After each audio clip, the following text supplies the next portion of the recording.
Engine 1, our new engine in Merritt here, responded with firefighters. We ended up having our second engine come in, and the rescue truck also was here. And the deputy was here with his vehicle also. Came in, I was on the front side of the building. I came through the neighbor's yard. It seemed like the fire was in the back of the house. And basically the outside of the back of the house was on fire. It was entering into a doorway through a window that was broken. It was broken out. And there were some flames coming out of the soffitting on the Bravo side of the building, which is the right side here. And because the wind was coming towards us from the back alley here towards the house. And it was starting to get pretty close to the neighbor's house, so I decided to use a device to extinguish the fire, which we have on the two Chiefs trucks and on our initial engine. So I used the DSPA-5 and put it in through the window, and it operated as it's supposed to, as we've seen in training that we've used it on.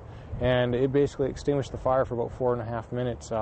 When I was putting that into the house, our first engine was just leaving the hall, and they came down to the Kootley address here. They caught a hydrant, they laid in the supply line, and the two different groups of firefighters were pulling exposure lines to protect the houses next to it.